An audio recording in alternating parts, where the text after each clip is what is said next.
할렐루야. 오늘도 여러분 모두가 하나님께 주시는 귀한 은혜를 경험하면서 힘을 얻고 능력을 얻는 이 시간 되기를 원합니다. 우리 한국 사람들이 살아가면서 가장 많이 하는 말 중에 하나가 뭔지 아십니까? 죽겠다는 말이에요. 죽겠다는 말. 살겠다는 말이 아니고 죽겠다는 말이죠. 배불러서, 그렇지. 배고파서 또 반대죠. 배불러서 죽고 배고파서 죽고, 좋아서 죽고, 싫어서 죽고, 아파서 죽겠고, 힘들어서 죽겠다. 하여튼 뭐 죽겠다는 말이 참 많아요. 또 하나가 무슨 말인 줄 아세요? 미치겠다는 말이. 요즘 코로나19 이 기간을 겪으면서 미치겠단 말이죠. 뭐 이게 좀 우리 한글로 말하면 환장하겠다는 얘기죠. 아주 그냥 견딜 수가 없는 거죠. 미치겠다. 또 하나가 뭐냐 하면 짜증난다는 말을 많이 해요. 그래서 뭐 어린 아이들부터 다 해서 뭐 짝난다 그러는데 어쨌든 뭐 짜증난다는 말도 많이 해요. 이게 뭐냐 하면 모두가 다 가만히 보면 너무 부정적인 언어예요. 그리고 자기 자신의 입장만 생각하고 현실만 바라보기 때문에 튀어나오는 부정적인 말이거든요. 이건 믿음의 언어라고 볼 수가 없어요. 그래서 우리 믿는 자들은 사실은 언어를 좀 바꿀 필요가 있어요. 잠언서에도 우리가 지혜서에서도 보면 아무리 큰 배라 할지라도 그 배의 크기에 비해서 너무나 작은 뒤에 붙어있는 키라고 하는 이 배의 키, 이거 하나 때문에 방향이 달라지거든요. 마찬가지로 우리의 혀도, 우리의 입술도 어떤 언어를 쓰느냐에 따라서 크게 달라지고 내 인생이 가야 될 길이 달라질 수 있다는 것입니다. 그래서 믿는 자들은 언어를 좀 바꿀 필요가 있어요. 죽겠다보다는 살겠다. 배불러서 죽겠다 그러지 말고 배불러 좋다 그러시면 좋겠어요.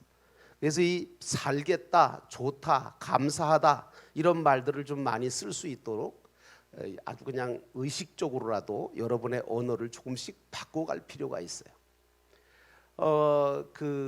지금은 힘들고 짜증나는 일이 있다 할지라도 그 일을 내가 믿음으로 잘 참고 견디면 반드시 하나님께서 나에게 좋은 길을 좋은 것으로 허락하실 거라고 하는 그 믿음을 가지고 참고 견디면 마치 진주조개가 모래알맹이 하나가 자기 몸에 박혀서 너무너무 괴롭고 이걸 어떻게 하든지 좀 없앴으면 좋겠는데 없어지지도 않고 내어 보낼 수도 없고, 그래서 결국은 그거 아프니까 자꾸 싸고 또 싸다가 아주 귀한 진주를 만들어내듯이 언젠가는 이 아픔이, 언젠가는 이 상처가 아름답고 좋은 것으로 만들어질 것이라고 하는 믿음의 생각을 가지고 참고 견디는 신앙.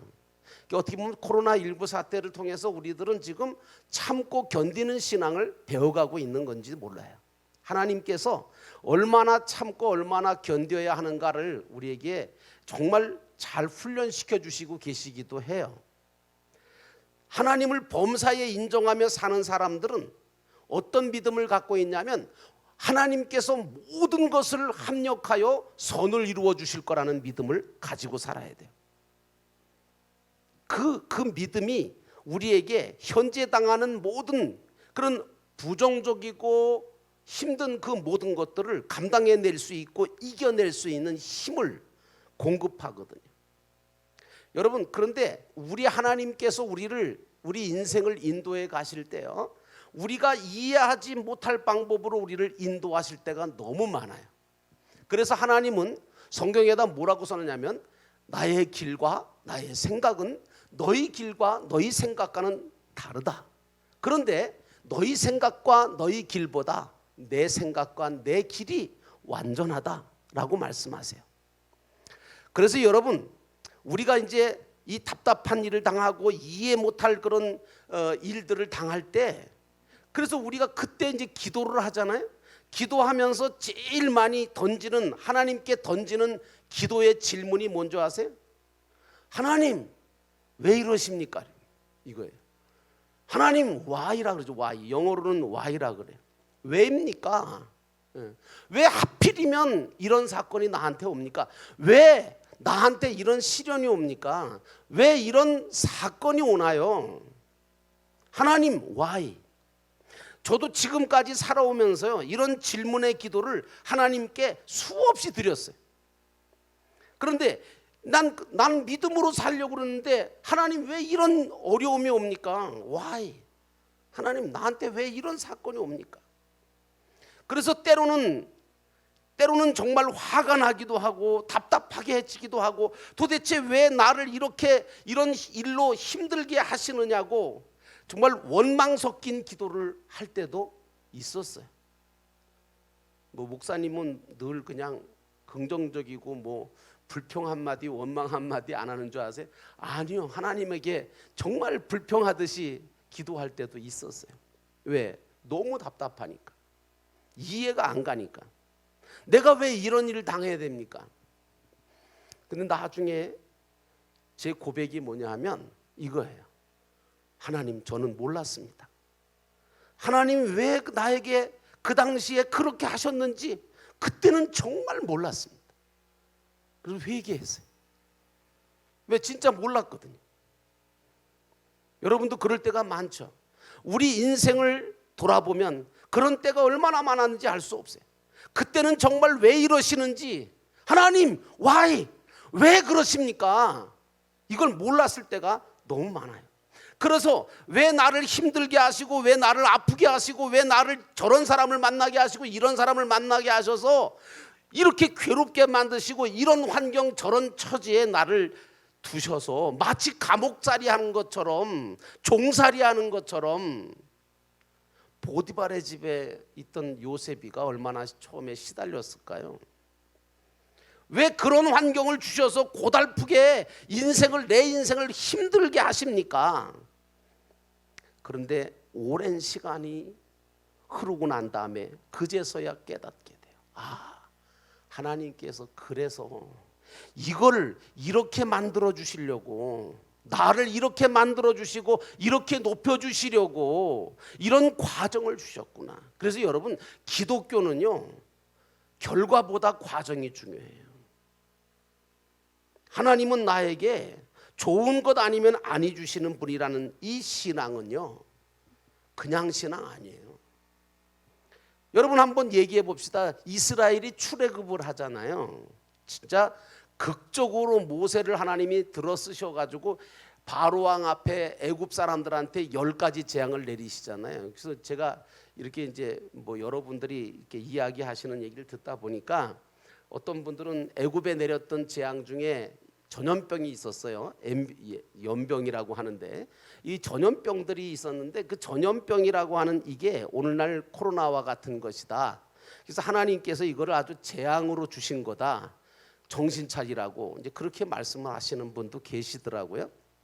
그것도 틀린 말은 아닙니다. 그런데 오늘 이스라엘 백성들이 이제 그 10가지 재앙 가운데서도 하나님은 이스라엘에게 피해가 되지 않도록 하시면서 어쨌든 바로 왕을 항복을 시키고, 그리고 이스라엘이 출애굽하게 만들어놨어요.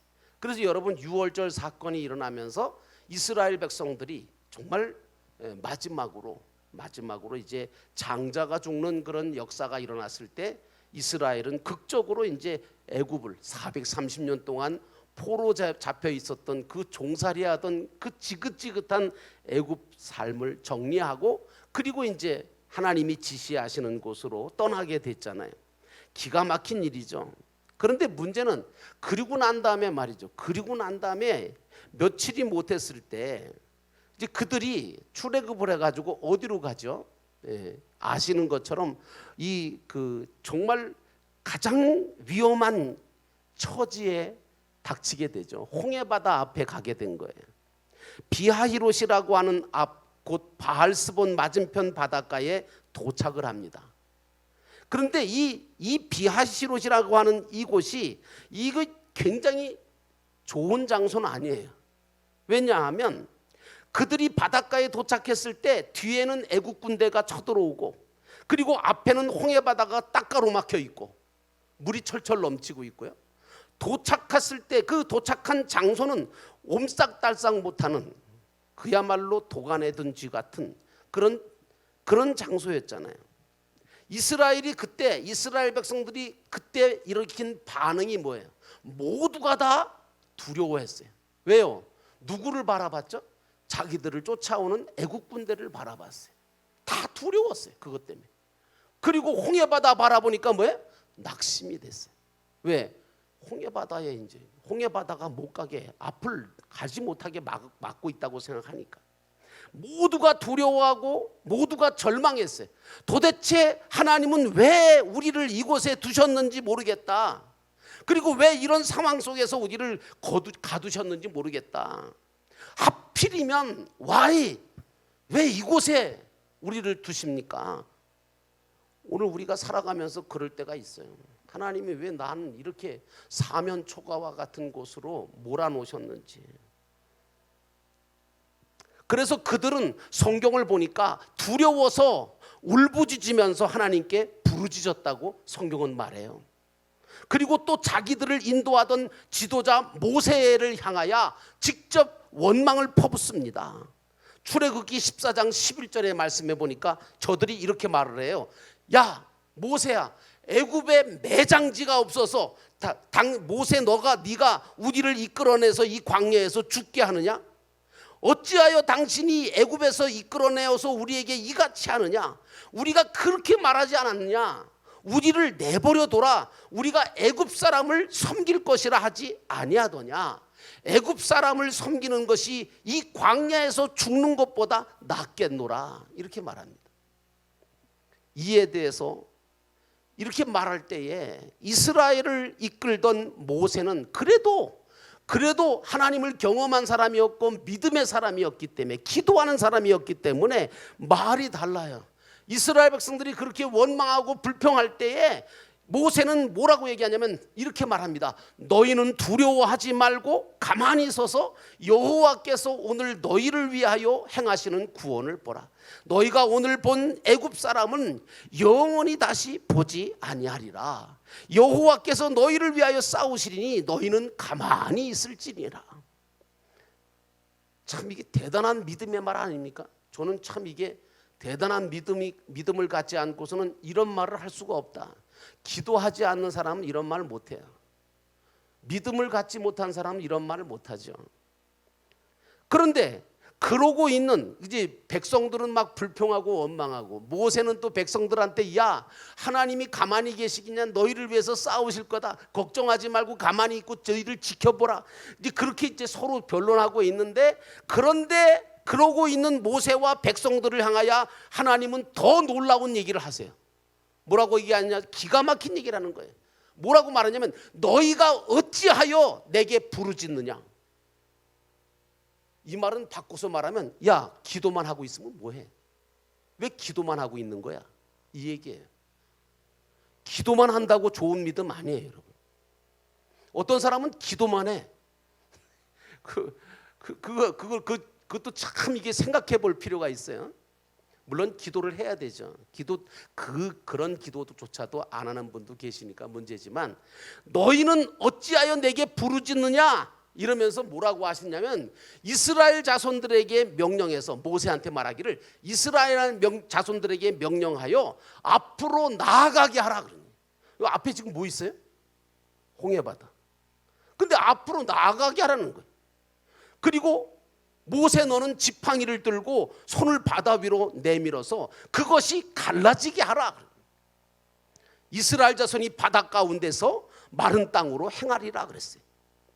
여러분 이 말은 무슨 말이냐면 하나님께서 우리에게 요구하시는 게 뭐냐면, 기도하는 것도 물론 요구하시지만 기도했다면 또 믿었다면, 믿는 것도 중요하죠. 믿었다면 거기에 따라서 너희들이 믿음을 가지고 행하라는 거예요. 앞으로 나아가라는 거예요. 이스라엘은 왜 어째서 하나님이 또 모세가 우리를 이런 곳에 두셨는지 원망과 불평하고 있었고, 모세는 그런 이스라엘에 대해서 책망하면서 하나님이 하실 것이라고 논쟁하듯이 말을 하고 있었지만, 하나님은 실제적인 믿음을 가지고 명령을 하고 이스라엘 백성들로 하여금 앞으로 나아가라고 명령하십니다. 그리고 모세에게 대해서는 믿음의 지팡이를 든 손을 들어서 바다 위를 내밀어 바다가 갈라지게 하라는 것입니다. 사랑하는 성도 여러분, 믿음은 행함이 있을 때 온전한 믿음이 되고 능력 있는 믿음이 나타나는 줄로 믿습니다. 그래서 여러분, 그게 중요한 거예요. 어떤 사람은 뭐 그냥 믿음이 진짜 좋은 것 같아요. 그런데 행함이 없어요.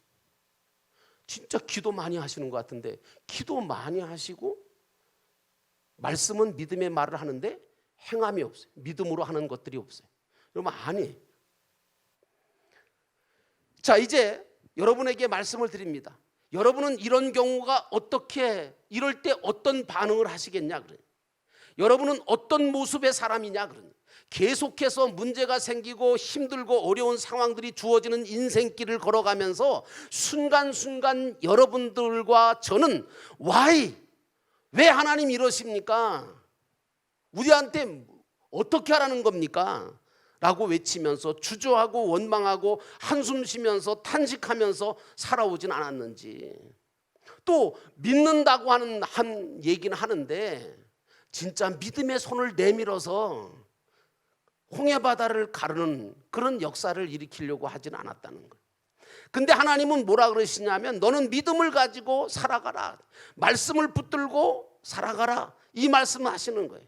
그럼 믿음이 뭐냐? 히브리서 11장 6절 말씀 보니까 하나님이 살아계신 것을 믿어야 된대. 믿음은 두 가지를 믿어야 되는데 하나는 하나님이 살아계시다고 하는 거 믿어야 되고 두 번째는 그가 자기를 찾는 자들에게 상 주시는 이심을 믿어야 할지니라. 하나님은 당신이 사랑하는 자들에게 합력하여 모든 것을 선을 이루시는 분이라는 거예요. 지금 내가 왜 이 고생을 하고 이렇게 참아야 되고 이렇게 힘든데도 견뎌야 됩니까? 자신만 생각하고 자신에게 주어진 모든 것을 부정적으로만 받아들이며 살면 반드시 그 인생은 실패할 수밖에 없는 것이고 또 홍해바다에 빠져 죽게 되든지 애국 군대에 잡혀서 비참한 인생을 마치게 될 것이 분명해요. 근데 하나님은 우리한테 뭐라고 하느냐면 그런 인생 살지 말라는 거예요. 믿음으로 전진하라는 거예요. 한 걸음 한 걸음. 성공적이고 행복한 삶을 살아가기 원한다면 너희들이 나를 믿고 그리고 내 말을 믿는다면 너희들은 그 믿음을 가지고 걸어가라는 거예요. 근데 믿음으로 걸어가는 그 길은 보이질 않아요. 그래서 히브리서 11장에 보니까 뭐예요? 믿음은 보이지 않는 것들의 증거다. 지금은 안 보여요. 지금은 아무것도 된 것이 없어요. 그런데 믿음으로 걸어가면 하나님께서 하나씩 하나씩 좋은 것으로 합력해서 선을 이루시고 내가 상상도 못할 것들로 우리의 모든 앞길을 인도해 가시더라는 거죠. 오늘 본문의 말씀으로 돌아가 봅시다. 오늘 본문의 말씀에 야고보서 1장 2절에 보니까 야고보가 이런 말을 해요. 야고보도 믿음이 참 좋은 분이에요. 내 형제들아, 너희가 여러 가지 시험을 당하거든 온전히 기쁘게 여기라. 저는요 이 말씀 읽다가 하도 황당해가지고 여러분 생각해 보세요. 여러 가지 시험을 만났는데 지금 어려움을 만났는데 온전히 기쁘게 여겨? 미쳤냐? 그게 어떻게 가능하냐? 그러니 여러분 여러 가지 시험을 당하거든 온전히 기쁘게 여기라고 말하고 있는 이 야고보의 말이 여러분에게는 아주 이해가 팍팍 되시고 그냥 그렇게 살 수 있을 것 같아요? 쉽지 않아요. 근데 그렇게 살으라는 거예요. 말이 안 되는 말씀 같거든요. 엉뚱한 말 같잖아요. 어떻게 시험을 당하고 있는데 온전하게 기쁘게 여길 수 있냐는 거예요. 근데 그것은요 방법이 딱 하나밖에 없어요. 그게 뭐냐면 하나님을 온전하게 믿고 의지함으로 하나님께서 분명히 지금 내 상황과 내게 주어진 모든 것들은 좋은 것이 아니고 선한 것도 아니지만 그것을 좋은 것으로 선한 것으로 바꾸시고 만들어 가시는 그 주님이 나를 인도하실 것을 믿고 알기에 그래서 기뻐하라는 거예요. 내다보고 믿음으로 내다보고. 그래서 믿음의 눈을 갖지 못하면 이게 이해가 안 가요. 세상에 지금 시험을 당하거든 뭘 기쁘게 여기래. 그것도 온전히 기쁘게 여기래. 그래서 성경은요 우리한테 세 가지 강력한 신앙의 태도를 이야기하고 있어요. 그게 뭐예요? 따라합시다. 항상 기뻐하라. 쉬지 말고 기도하라. 범사에 감사하라. 여러분 이게 굉장한 우리 믿는 자들에게 무기입니다. 앞으로 나아갈 수 있는 무기예요. 도대체 무슨 근거로 그렇게 하라는 것입니까? 그것은 바로 하나님께서 내가 힘들어하고 짜증나게 하고 아파하는 상처를 통해서 새로운 것과 선한 것을 만들어 주실 것을 믿기 때문에 걸어갈 수 있는 거예요. 항상 기뻐할 수 있고 감사할 수 있는 거죠. 믿음의 시련이 인내를 만들어내고 인내를 통해서 조금 더 부족함이 없게 해주시겠다는 거예요. 그게 하나님이라는 거예요.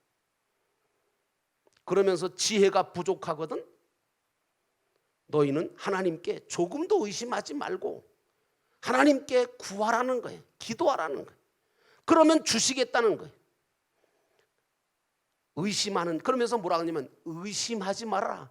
의심하는 자는 주께 얻기를 아예 생각하지 말아라. 의심하는 자는 두 마음을 품어서 정함이 없는 자다. 이렇게 말하고 있잖아요. 사랑하는 여러분, 오늘 저와 여러분은 이 예배를 통해서 오늘 말씀을 통해서 하나님이 나를 만들어 가시고 나를 사용하시는 방법은 참 놀랍고 신기하다는 것을 깨달으셔야 돼요. 그리고 나의 아픔을 통해서 다른 사람의 아픔을 치유하게 만드시기도 하고 나의 실패를 통해서 다른 사람의 사람이 실패하지 않고 성공하게 섬길 수 있는 그런 사람이 되게 하기도 하고요. 하나님은 나를 어떻게 바꾸실지 몰라요. 나의 약점, 나의 상처를 통해서 나를 더 귀하고 더 큰 일들을 감당할 수 있도록 만들어주시고 성장하게 만들어주시는 분이 우리 하나님이십니다. 그러므로 하나님을 의지하고 하나님을 바라보면서 하나님을 믿고 따라가시는 가운데 여러분의 삶이 항상 기뻐하는 삶, 기도하는 삶, 또 감사하는 삶, 승리하는 삶 되시기를 주의 이름으로 축원합니다.